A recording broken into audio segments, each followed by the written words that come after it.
Hello everyone, how are you? Welcome back to my YouTube channel. So today we have a very good topic, a very nice topic that everybody want to know about reality of being in cabin crew. So without any delay, let's start this video. So we have 4 topics today, like the salary of cabin crew, then training versus flying, health and exams. So first of all, we'll from the starting we'll begin. For ना interview, जब हम interview के लिए जाते हैं तो वहाँ पे तो इतने ज़्यादा कैंडिडेट्स होते हैं कि 2000 कैंडिडेट वहाँ पे होते हैं अप्रॉक्सीमेटली, और 2000 में से खाली 25 या 50 का ही सिलेक्शन होता है और बाकी लोग, इट्स अ वेरी प्रेशर कि आप, और कोई लोग ऐसे, मैंने खुद ने भी काफ़ी सारे इंटरव्यूज़ दिए हैं और मैंने काफ़ी कैंडिडेट्स को ना रिपीटेडली देखा है और मुझे खुद को लगता है कि यार वो लोग कितना, और ऐसा नहीं कि वो दिल्ली में ही रहते हैं, वो मुंबई जाके इंटरव्यू देते हैं, वो चंडीगढ़ जाके, कोची जाके, बैंगलोर जाके, अलग अलग जगह जाके वो लोग इंटरव्यू देते हैं। और वो स्ट्रगल है, पता है कि कुछ चीज़ को पाने के लिए just for being in cabin crew आप इतना स्ट्रगल कर रहे हो। लोगों को लगता है नहीं बस इनका तो दे आर प्रिटी इसलिए उनका हो जाता है, बट ऐसा नहीं है, पता है, this is not a reality. And जब आपका इंटरव्यू क्लियर हो जाता है उसके बाद आते हैं आपका ट्रेनिंग होता है। ट्रेनिंग में आपको कितना सब, first aid, safety, then your surveys का training, your DGR, AFSEC, everything you have to study. And I felt like during my training day, I felt like कि मुझे तो ऐसा लग रहा है कि मेरा कॉलेज का जो 3 साल का पढ़ाई था वो मैंने कहीं 3 महीने में कंप्लीट कर लिया, मुझे ऐसा लगा ट्रेनिंग में। क्योंकि आप सोचो, आप सुबह 8 बजे जा रहे हो, 5 6 बजे तक आपका ट्रेनिंग होता है, उसके बाद आपकी ड्रिल्स होती है, वेट ड्रिल्स होती हैं आपका, फिर फायर ड्रिल होता है, कितना सारा ड्रिल, स्लाइड ड्रिल्स आपका होता है, और आपको एक एक एग्ज़ाम क्लियर करना पड़ता है। अप्रॉक्स इनिशियली आपको 8 से 9 एग्ज़ाम देने होते हैं, या फिर 10 भी हो जाता है कभी कभी, और वो सारे एग्ज़ाम्स आपको देने होते हैं। अगर आपने एक भी एग्ज़ाम क्लियर नहीं किया ना तो आपको दूसरे बैच में डाल देते हैं। अगर उसमें भी आपने एग्ज़ाम नहीं क्लियर किया है तो आपको रेलीगेट कर देते हैं, और जो भी आपका मेहनत होता है, आपका इंटरव्यू में आपने इतना मेहनत से क्लियर किया, वो सब वेस्ट हो जाता है कि आपने अगर एक एग्ज़ाम क्लियर नहीं किया है तो इट्स वेरी टफ। किसी को बिहाइंड द सीन नहीं पता होता कि बस इनको बस एक ग्लैमरस जॉब दिखता है, एक ग्लैमरस पर्सन दिखता है with full makeup, walking with the stroller, okay, at the airport, but उनको ये नहीं पता होता कि इन्होंने ये लग्जरी जीने के लिए कितना मेहनत किया है उन्होंने। और उसके बाद जब आप एग्ज़ाम देते हो, और ऐसा नहीं कि आपने बस ट्रेनिंग में एग्ज़ाम दिया उसके बाद आपके कोई एग्ज़ाम नहीं होंगे, हर 6 मंथ में, एवरी 12 मंथ तो आपको रेकरेंट देना होता है, आपको फर्स्ट एड का एग्ज़ाम देना होता है, और फिर आपको अपना सेफ्टी के एग्ज़ाम देने होते हैं, फिर सर्विस एग्ज़ाम आपको देना होता है, फिर हर 2 ईयर में DG, AFSEC के एग्ज़ाम्स आपको देने पड़ते हैं। और अगर आपने एक भी एग्ज़ाम, और फ्लाइंग जब आपका चालू हो जाता है उसके बाद अगर आपने एक भी एग्ज़ाम क्लियर नहीं करा होता है और अगर आप फेल हो जाते हो ना, तो आपको एक लेटर मिलता है, इतना लंबा चौड़ा वार्निंग लेटर आपको मिलता है। और अगर नेक्स्ट टाइम भी अगर आपने नहीं क्लियर होता then bye from the company. This hard कि आपको कितना पढ़ना पड़ता है। और हर फ्लाइट पे जाने से पहले हमारी एक ब्रीफिंग होता है जिसमें जो आपके सीनियर क्रू होते हैं और जो बेस पर्सन होते हैं वो आपसे सारे क्वेश्चन पूछते हैं कि जो भी आपने ट्रेनिंग में पढ़ा है, सबसे बिफोर एवरी डिपार्चर, हर फ्लाइट की डिपार्चर से पहले एक ब्रीफिंग होती है 15 से 20 मिनट की। कभी कभी तो वो ब्रीफिंग, सच में अगर क्रू जल्दी आ जाता है तो वो ब्रीफिंग कभी कभी 25-30 मिनट की भी होती है। अगर आपको जल्दी आ गए, आपकी फ्लाइट के लिए टाइम है, तो वो पूरा पूछते हैं आपसे। अगर आपने एक भी आंसर नहीं किया था then they will write this in their report at the end of the flight. This hard, like you have to remember everything, every SOP। And then आपका ट्रेनिंग का पार्ट आता है। जब आपका ट्रेनिंग हो रहा होता है ना, ट्रेनिंग में सारे SOP आपको सिखाए होते हैं कि after like when you get released for flying you have to do this, you have to follow this SOP, this is how you have to greet the passenger, namaste, welcome on board।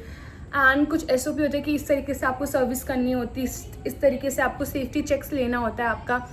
और आप जब flying में, actual flying आप करते हो ना, crew कुछ differently, क्योंकि उतना टाइम होता नहीं है, ट्रेनिंग में कुछ और सिखाते हैं, पर जब actually when you are flying ना, चीज़ें are very different, you know, कि क्योंकि टाइम लिमिट होता है ना, क्रू के पास टाइम नहीं होता है, और क्योंकि फटाफट से बोर्डिंग आ जाती है, जैसे हम एयरक्राफ्ट में जाते हैं 5 मिनट के अंदर बोर्डिंग आ जाती है, गेस्ट आ जाते हैं, और आपको यू आर लाइक यार अभी तो ये सब क्या हो रहा है। जो इनिशियली बैच रिलीज होते हैं like oh my God, like how will do this thing, अभी तो हमको ये भी नहीं किया सेफ्टी चेक, ये भी, क्योंकि जब मैंने भी इनिशियली फ्लाई करना चालू किया था ना आई वॉज वेरी स्लो, मुझे बहुत डांट पड़ता था अपने सीनियर से कि you are very slow at work, ये है वो है, but within a month मैंने चीज़ें सीखी। मैं फटाफट then I used to be like this fast, कि मैं फटाफट से बोर्डिंग करवा लिया, सर्विस चेक कर लिए, सर्विस फटाफट अच्छे से जो भी है उनका, वो टाइम लगता है। बट अगर आप स्टार्टिंग में ये क्रू रिलीज़ हुआ है, फिर ऐसे उसके ऊपर डांटता है, उसको डांटता है कि आपको काम नहीं आता, कि आपको ट्रेनिंग में नहीं सिखाया, कि आपको ये SOP नहीं पता है। And the crew is so traumatise कि यार what is this happening, training में कुछ और सिखाए तो यहाँ पे कुछ और हो रहा है, ये अलग से डांटे। तो एक मेंटल ट्रॉमा अलग होता है आपका। और उसके बाद आता है आपका हेल्थ का। लोगों को ऐसा लगता है ना कि इनका क्या है, बस अच्छा है, इनको लेवर मिलता है, इंटरनेशनल लेवर मिलता है, सब कुछ मिलता है, बस जाके इनको खाना पीना। पर उनको ये नहीं पता होता कि हमारी हेल्थ के ऊपर भी कितना इम्पैक्ट पड़ता है इसका। आपका अनइवन टाइमिंग होता है, कभी 1:30 बजे का रात का रिपोर्टिंग होता है, कभी 12 बजे दोपहर रात का रिपोर्टिंग होता है, कभी सुबह 3:30 का रिपोर्टिंग होता है, कभी दोपहर का रिपोर्टिंग होता है। फिर आप घर में कब आ रहे हो कुछ नहीं पता होता। अगर आपका फ्लाइट टाइमिंग एक्सटेंड हो गया है, डिले हो गया, कुछ हो गया है और आप घर लेट पहुंच रहे हो, आपका FDTL एक्सटेंड हो रहा है, then you are so traumatised, you know. और लोग जो ग्राउंड में काम करते हैं और जो अबव 35,000 फीट में काम करते हैं ना, उनका जो वर्क प्रेशर होता है, और एक कॉम्पैक्ट इन्वायरमेंट में काम करते हो जिसमें कि आपका जो काम करने का स्पीड, सब चीज़ में बहुत इम्पैक्ट पड़ता है। आपका स्किन पे इतना इम्पैक्ट पड़ता है, क्योंकि अगर आप लॉन्ग फ्लाइट करते हो तो, और जैसे कि जो पैसेंजर होते हैं वो एक फ्लाइट के बाद उतर जाते हैं अपना डेस्टिनेशन पे, बट हम हर महीने रोज़ हम 3-3, 4-4, 15 सेक्टर करते हैं, 15-15, 20-20 घंटे हम फ्लाइट में रहते हैं। हमारा स्किन इतना ड्राई हो जाता है, क्योंकि जो कैबिन का इन्वायरमेंट होता है ना, दिस इज़ वेरी ड्राई, और आपका बाल इतना ड्राई हो जाता है जिससे आपको हेयर फॉल होता है। फिर स्किन पे आपका इतना इम्पैक्ट पड़ता है कि इतना दाने होता है, एक्ने होता है। फिर आपको अच्छा खाना नहीं मिलता, खाना खाने तक का टाइम नहीं होता है, पता है क्रू के पास। बस इनको ऐसा, गेस्ट को ऐसा लगता है कि बस इनको खाना दो, बट कोई ये नहीं पूछता कि यार क्रू को भी तो खाना है ना, उनको भी तो खाना खाना होता है ना। Nobody think about cabin crew की यार उनका भी तो कुछ है। और फिर जब आप कार्ट पुल करते हो तो उसमें आपको कितना प्रेशर पड़ता है आपके पेट के ऊपर, और फिर आपको बार बार ऊपर करना होता है, ऐसा हाथ ओवरहेड बिन क्लोज करना होता है, ओपन करना होता है।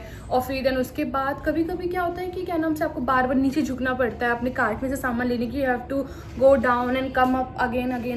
फिर बहुत कभी इधर इनको काम है, कभी उनको काम है, तो आपकी हेल्थ पे बहुत ज़्यादा इम्पैक्ट पड़ता है। स्पेशली ये जो अनइवन टाइमिंग है आपकी हेल्थ पे बहुत ज़्यादा, आपका जो स्लीप शेड्यूल है ना वो प्रॉपर नहीं रहता, वो इक्वल नहीं रहता है। And then about the salary, लोगों को लगता है क्या ही है इनका 15 से 20,000 एक का सैलरी होगा, ये है। And but when I was like starting my cabin crew journey, so they were like कि क्या ही है, कितना ही सैलरी होगा। बट हमारा ऐसा था कि हमको शो ऑफ नहीं करना है कि how much our cabin crew earn, ये है वो है। कैबिन क्रू के जो फ्लाइंग आवर्स होते हैं ना, कि हाउ मच यू फ्लाई, एक लिमिटेड आवर तक आपका बेसिक पे मिलता है। उसके बाद जितना फ्लाई करते हो पर आवर, उसका आपको सैलरी मिलता है।